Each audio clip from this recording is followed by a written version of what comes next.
Go ahead and see the other video that makes it clear that it is foolish to believe the Romans in the West, etc., and anyone else, that the Bible is infallible and that it's trustworthy. It is obviously there to screen people out, and that's what we've seen it do over time. Okay, so now let us look at the Sabbath idea. Right? This idea with the Jews is the idea of repetition.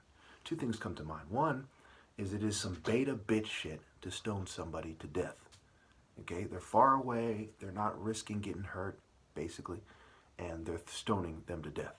This is overkilling the idea that when David killed Goliath, that it was quote unquote a valid way to kill someone in single combat. It was not. It's like someone shooting the top martial artist with a gun, or a bunch of Americans crippling this guy behind the scenes, causing my problems, fuming him, and then beating him, to death in the street or something, and saying, "Hey, we're now in the true spirit of God." It is stupid. It is the Klan's argument. They would lynch somebody, generally speaking, who could kill them in single combat. They were cowards. They were betas. They were bitch. They were betas that happened to live in a rural area. Okay. It doesn't take a genius to see they're wrong. It's also the repetition of being wrong. It's part of what's wrong with Jewish culture, Christian culture, Muslim culture. It is the repetition of building on this foundation. The foundation is the alpha shun.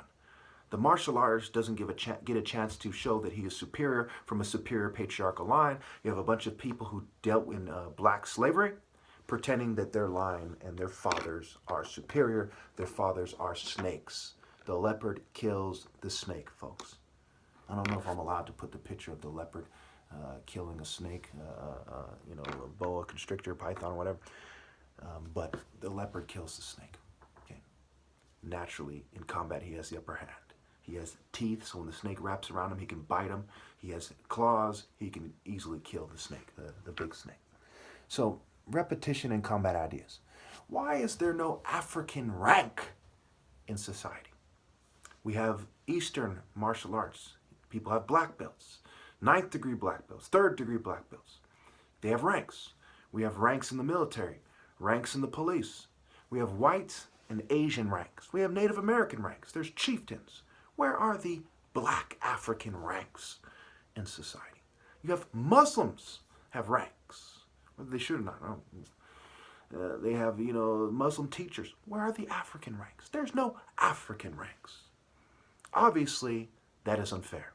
How can the race that has the most physical prowess and the most martial art mental prowess not have ranks in society? The most natural masculine prowess, mentally, if you will.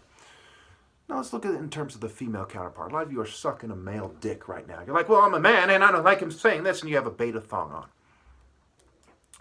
If I was to see an African female, okay, and when she was to make an argument that she's from a royal family, she's a beautiful person. She's talented, right? She can beat anybody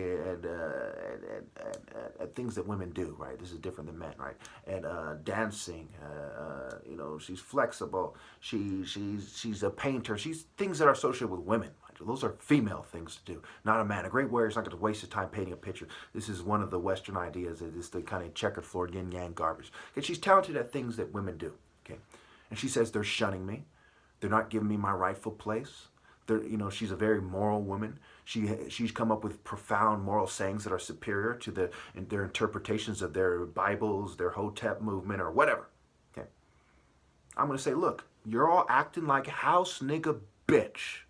No, I'm not going to date you. I'm not going to roll with you. I'm going to roll with her, and I'm going to go down with her. Okay, period.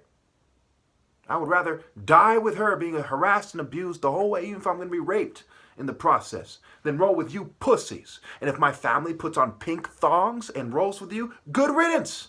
Period. It is a no-brainer for a man with heart and moral courage to say that the woman who's in the right is superior to all the women and the men who are in the wrong. Period. Open and shut. Done. Okay?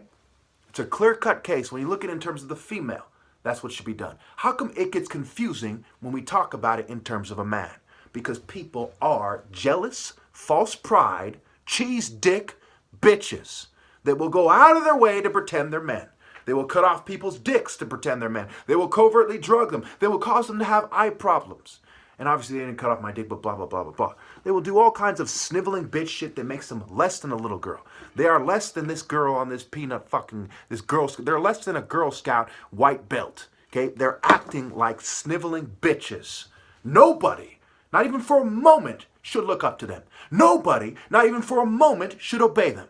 It's also why I extract the truth from the Bible. I don't follow it page by page. I'm not going to obey those cowards that would put Jesus on a cross. Okay, you could say, hey, oh, for fuck's sake.